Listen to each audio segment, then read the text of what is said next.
Hi, Lori here, at the end of a long Friday afternoon at the office, talking to you about Chapter 4. And we're going to talk about ethics and why obeying the law is only the first step in ethics. It's a good first step, but it's not the only measure of ethical behavior. We live in a society that holds certain norms, and we need to reflect those norms in our behavior at work.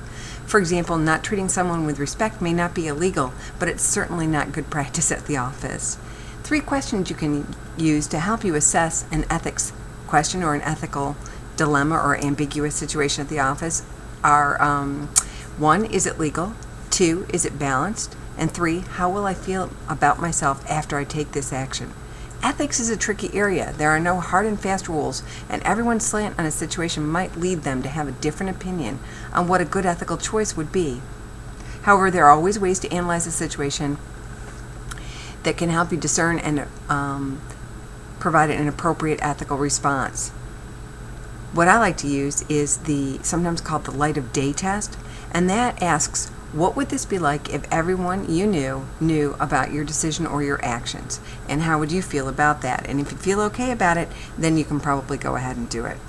Management's role in setting ethical standards is critical.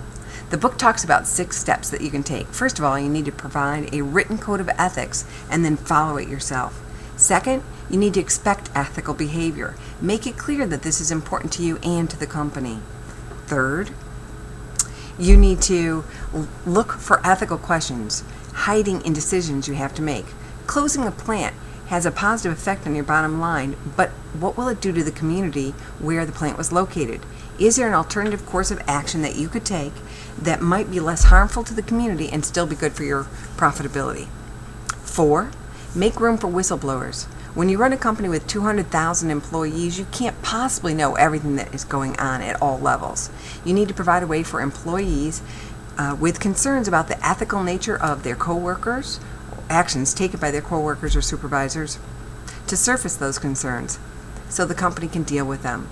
Here at St. Bonaventure, we have an ombudsman who is a neutral third party hired by the Board of Trustees at St. Bonaventure to receive messages or concerns from employees and sort them out for us. 5. Could have had another finger on there. Thumb, anyway. Engage your suppliers, contractors, and distributors in the discussion about your company's ethics so that you can all be on the same page and no one is tempted to go off script. 6. Don't put up with unethical behavior, no matter who it is. Everyone is watching to see what you will do if you catch someone violating the ethics policy. There are 2 approaches to ethics in the workplace that you might want to use. One is compliance-based and the other is integrity-based. Compliance-based is more punitive, whereas integrity-based is more inspirational. This duality actually exists in accounting. In the U.S., accountants operate under a rules-based code, whereas in Europe it's principles-based. Be sure to ask your accounting professor what he or she thinks of the 2 types of approaches after your class. You'll get brownie points in accounting, and you might find some interesting perspectives. What is corporate social responsibility? I'll call it CSR from now on so that I don't trip over it. Well, it's a company's concern for the welfare of society. Some economists think that the only duty of a business is to maximize the wealth of its shareholders, and that there is no room for doing anything else that might detract from that. However, other economists argue that being socially responsible can help a company over the long term by increasing customer loyalty. Do you feel better about buying Patagonia clothing? Would you pay a little more for it knowing that they dedicate a portion of their profits to environmental groups? Companies' approach to CSR is different, and they all do it slightly differently. The book points out 4 ways. One is corporate philanthropy. Long day. Corporate philanthropy. Think giving. Another one is corporate social initiatives. Think doing. 3rd is corporate responsibility. Think practicing. And 4th is corporate policy. Think saying. I can quickly think of a few examples. Starbucks supports fair trade, looking not for the cheapest coffee, but for coffee that is produced by people earning a fair wage in their country. That is often not even close to what we would consider a fair wage, but we have to look at it in relative terms. Another company, Virgin Atlantic, collects change for children on every flight. So at the end of the flight, you put the change in your pocket into an envelope. They collect that, and they collect an amazing amount of money each month. And they decide, they use it to support different charities focused on helping children worldwide. And finally, other companies like DuPont are committed to reducing their carbon footprint and increasing their greenness by building more efficient buildings.